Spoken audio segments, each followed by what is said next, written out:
matagutlo, matagadlaw. Adunay mga panghitabo didto sa kauluhan. Panghitabo sa gawa sa atong nasod ug adunay mga panghitabo dinhi sa atong dapit. Mga panghitabo nga mao'y makapaikag sa katawhan nga mabinantayon sa lakat ug dagan sa panahon karon. Itanyag ning istasyon DXSR ang 7 o'clock Breakfast News.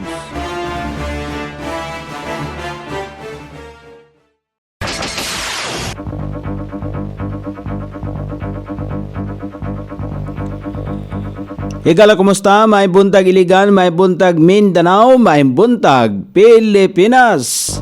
Adlaw nga Huwebes karon, pizza 3 ning buwan kon pizza 6 ning buwan sa Pebrero ning tuiga 2025. Sangan sa ato station manager Pastor Ruben Sulapas, kini ang inyong KSR Kabisaya Nonay B. Ang mahatod sa hanay sa balita sa alas 7. O karon sa uluhang tudling sa itong mga balita, hipi sa Iligan City kon Iligan City Police Office miatubang sa konseho, mipahayag nga dili politika ang gihisgutan tali sa SOG head. Mga drug personality sa pipila ka barangay sa Iligan gibisita sa Ikadak. Sikpa mga miparehistro atol sa serbisyo karaban gihatag sa Philippine Statistics Authority. Sa kauluhan, Representative Sandro Marcos gipanguluhan ang pagpasaka og impeachment complaint batok Vice President Sara Duterte. Supreme Court gimanduan ang Kamara, Senado, Executive Secretary nga maghatag og komento mahitungod sa petisyon batok sa 2025 nga GAA. Balaod noon nga nagtudlo sa Comprehensive Sexuality Education, hugot nga gisupak ni ex-Chief Justice Sereno. Desmayado o gikasuko ni Davao 1st District Congressman Paulo Pulong Duterte ang nahimong lakang sa Kamarabaha. Sa gawa sa nasod o sa kahapon giaresto human manipa o grabit. Balita sa kinabuhing Kristohanon, International Christian Concern nagpahigayon og Bible study ngadto sa mga Kristohanon sa tunga-tungang Sidlakan.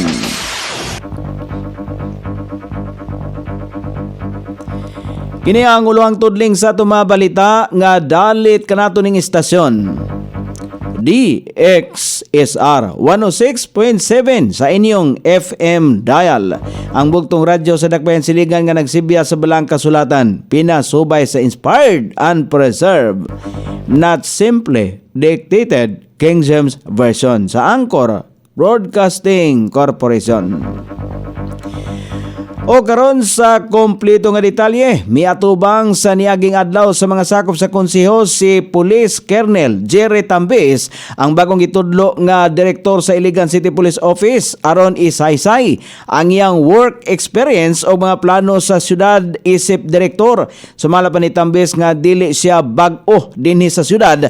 Ikatulo na kini niya kahigayon nga na-assign dinhi. Ang una niadtong tuig 2008 dayon nasundan sa tuig 2015 gikan sa siyudad Cagayan de Oro ang bag-ong direktor og nag-alagad isip pulis sulod na sa 28 ka tuig. Gipaklaro ni Konsyal Providencio Abragan Jr., Committee Chairman on Laws sa konseho kalabot sa isyu nga gipakatag sa social media mahitungod sa iyang pakigtagbo kang Edwin Buenaventura, Operations Head sa Special Operation Group nga sakop sa City Mayor's Office. Diin gihatagan kini og Malaysia nga giingong politika ang rason sa ilaang panagtagbo. Giklaro ni Police Director nga dili politika ang tuyo sa iyang pagpakikita kang Buenaventura, apan buot lang niya sutaon ang kahimtang sa peace and order og traffic management control sa syudad. Tuyo usab niya nga madiskusyonan ang mga problema kalabot nini og mahatagan kini og solusyon. Dugang pa nga trabaho niya isip City Director ang maniguro nga ang kahapsay og kalinaw ning syudad sa Iligan. Gibisita sa mga sakop sa Iligan City Anti-Drug Abuse Council ang drug personalities nga ana sa listahan sa Philippine Drug Enforcement Agency PDEA nga lumulupyo sa Barangay Luinap, Del Carmen ug Upper Hinaplanon. Inisyatiba kini sa ahensya aron masuportahan ang mga individual nga makalikay sa ginadiling droga. Gilauman sa ahensya nga ila ang kanunay nga pagbisita dili lang mamonitor ang sitwasyon sa mga persons who use drugs apan maghatag kini og intervention, rehabilitation og access sa support services. Sa miaging bulan, una nang nabisita sa mga sakop sa ahensya ang mga barangay Buroon, Suarez, Barangay Marquesina, Hinaplanon og Barangay Tomas Cabili. Gidawat ning bag-uhay lamang sa City Civil Registrar ang usa ka libo ka security paper gikan sa Philippine Statistics Authority alang kini sa mga nagparehistro atol sa Barangay Serbisyo Caravan. Sumala pa ni Attorney Joseph Don Justin Martel, head sa City Civil Registrar, libre ang birth certificate nga gi-print sa SICPA og authenticated na kini nga dokumento. Kabahin kini sa Barangay Registration Awareness Program sa Philippine Statistics Authority o City Civil Registrar. Dogang pa ni Martel nga dako na ang matabang sa SICPA nga gihatag sa Philippine Statistics Authority tungod kay usa ka libo ka mga beneficiaries ang makalibre og PSA copy. Lakip na nini ang mga beneficiaries sa registration sa Robinson's Place Iligan sa Pebrero 20 ug 21 ning tuiga. Apil sa serbisyo ang late registration. O karon sa balita sa kauluhan nga mabasa sa nagkalalayng gula sa pamantalan karong adlaw, gipanguluhan ni Presidential San ug Ilocos Norte Representative Sandro Marcos ang ana sa kapin 200 ka mga magbabalaod sa pagpasaka og impeachment complaint. Batok ngadto kang Vice President Sara Duterte kini ang gikumpirmar sa usa ka sinaligang tinubdan human usab nga gikumpirmar ni House Secretary General Reginald Velasco nga adunay nagpasaka og ikaapat nga impeachment complaint nga adunay igong gidaghanong ihap aron idoso ang impeachment complaint. O galing mulihok ang impeachment complaint si Vice President Sara ang pinakaunang Vice Presidente sa nasod sa kasaysayan ang ipa-impeach. Una nang gisulti ni Secretary General Velasco nga adunay igong gidaghanong ihap aron ipa-impeach si Vice President Sara. Kinahanglan lamang og 1/3 votes aron nga mapa-impeach ang usa ka opisyal. Sa pagkakaroon ana sa 215 na ka mga magbabalaod ang mibutar aron mapa-impeach si Vice President Sara. Kung mainumduman na suko si Representative Marcos sa nahimong pahayag ni Vice President Sara sa nga kaluto niini ang mga bukog sa iyang lolo ug ilabay sa West Philippine Sea.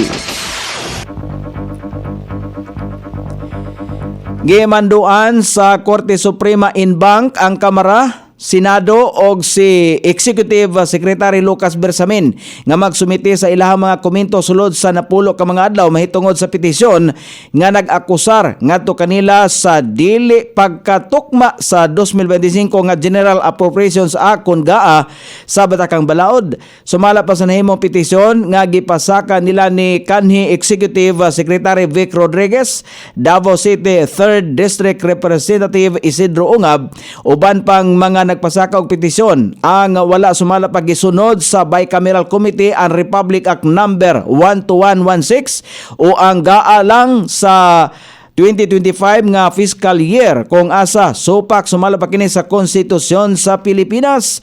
Sumala pa sa mga petisyoner pakyas ang balaod nga hatagan og mandatory allocation fund ang PhilHealth bisan pa man ang pag-increase usab sa pondo nini ang ana sa kamot ni Presidente Ferdinand Marcos Jr. kung asa gihatagan og sobra pa ka prioridad sumala pa niya ang infrastruktura kaysa edukasyon. Gipadayag pa sa petisyon nga ang taho sa Bicameral Conference Committee sa budget mao ang mga walay sulod nga item. Samtang gitahasan usab sa Supreme Court ang mga respondent nga magsumite sa ilang komento sulod ug dili mula pa sa napulo ka mga adlaw sugod sa pagdawat sa naasoing abiso. Hugot nga gipadayag ni kanhi Chief Justice Maria Lourdes Sereno ang iyang dakong pagsupak sa balaodnon nga Adolescence Pregnancy Prevention Bill nga magtudlo og comprehensive sexuality education sa mga kabataan. Giasoy mismo sa kanhi punong maestrado nga ang naasoy klase sa edukasyon o pagtudlo sulod sa tulungan ang magdala lamang og daghang epekto dili lamang sa mga matudluan kundi hasta na usab sa katilingban. Sumala pa nini, grabe ang pag-focus sa katungod sa nasong programa nga mag-expose sa usa ka bata sa sayo nga pagkamata sa posibleng pagkwestiyon ini sa pagtuo sa usa ka pamilya.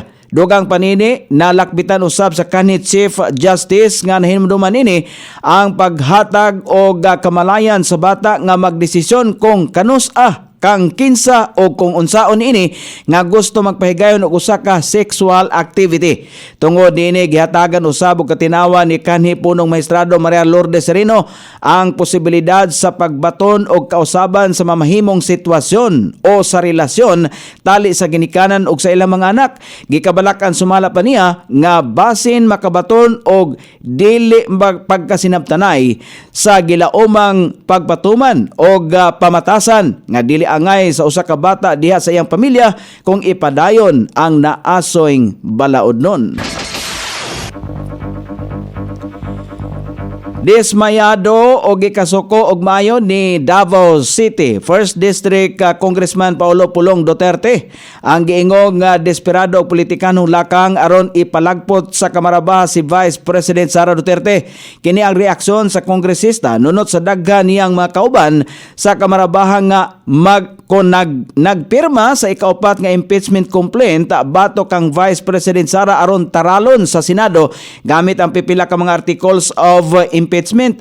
Miingon si Pulong nga natigayon kini tungod sa pagmaniobra sa pipila ka kongresista. Gipanguluhan ni Representative Garin nga mao'y nangulikta sa mga pirma aron mapadali ang pag-abusar kon pag-aprobar o pagpasaka sa walay basihanan nga reklamo. Siya miingon nga dayag kini nga pagpanglutos Kamarabaha kang Vice President Sara. Dugang pasaanak sa lalaking kongresista ni kanhi Presidente Rodrigo Duterte nga kung wala sila malisang sa sobra minilyon nga nagsuporta kang Vice President Sara gikan sa Iglesia ni Cristo, nagkahulugan kini nga mas grabe pa ang unos nga sa gubanon sa kasamtangang administrasyon. Sa isay panini nga kon nagtuo ang Marcos administration nga makalihok nila kon mapalihok nila ang impeachment batok kang Sara nga walay mosumbalik ngadto kanila, dako nila nga kasaypanan. Kini tungod kay wala lang magsentro kang Vice President Sara ang impeachment apan mismo sa katawhang Pilipinon.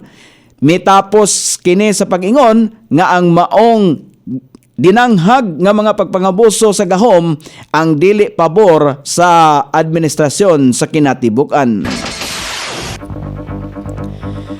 O karon sa balita sa gawa sa nasod, gianunsyo sa kapulisan sa nasod sa Japan nga gisikop, giaresto nila ang usa ka tawo human nga napalgan kining nagsipa og mga rabbit. Kini nga mga pag-aresto gihimo human nga nataho nila ang adunay 77 ka mga rabbit ang namatay sa Okonoshima diin na ilang lugar nga gipuy-an sa mga rabbit. Giimbestigahan na sa kasamtangan sa mga pulis kon siya ba ang nag-inusara nga suspect sa pagpatay sa 77 ka mga rabbit. Apan padayon pang gisusi ang tinuod nga hinungdan sa kamatayon sa mga rabbit. O karon sa balita sa kinabuhing Kristohano, nagpahigayon ang International Christian Concern og Bible Study ngadto sa mga batanong Kristohanon sa tunga-tungang sidlakan. Kini nga mga Kristohano na ilhan nga mga nakaagi og bisan unsang klase sa pagpanglutos. Sumala pa sa usa ka Kristohanon nga ang naasoyng programa makatabang lamang sa ilahang pait nga sitwasyon. Kini nga lakang usa sa mga kalihukan sa International Christian Concern aron nga maabtan ang mga kabatanunan sa pulong sa Ginoo. O karon sa kahimtang sa lakat sa panahon, ang share line padayon makapiktar sa Visayas o ang hanging amihan padayon makapiktar sa Luzon. Ang Visayas, Catanduanes, Albay, Sorsogon, Masbate, Romblon, Dinagat Island, Surigao del Norte, Cagayan Valley, Aurora, Quezon, ubang bahin sa Bicol Region, Davao Region, ug ubang bahin sa Caraga, Metro Manila, ubang bahin sa Luzon, o ubang bahin din sa Mindanao ang makasinati pagyapon sa madag-umon nga kalangitan. Inubanan sa katag-katag nga mga pagulan karong adlaw kini epekto sa shear line, hanging amihan og intertropical convergence zone. Sukod sa temperatura dinhi sa dakbayan siligan, ang kabugnaon ana sa 24 ug ang kainiton mosangko sa 30 degrees sentigrado. Ang adlaw misilang kaganiha sa alas 6:23 ug mosahap unya sa alas 5:57 sa sayong takna sa kagabhion.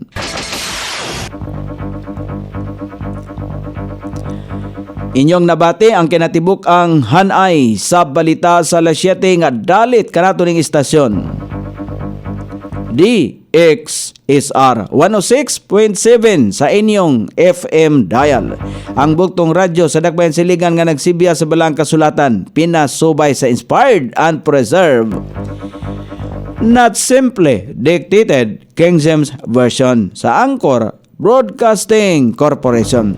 Sangan sa tigsuwat sa atong balitang international o sa kinabuhing Kristohanon, Pitjan sa balita lokal Coney Island. Sa ato station manager Pastor Ruben Sulapas. Kini ang inyong ka-isar Kabisaya Nonay B. Magpasalamat og moingon, mayong buntag, Iligan.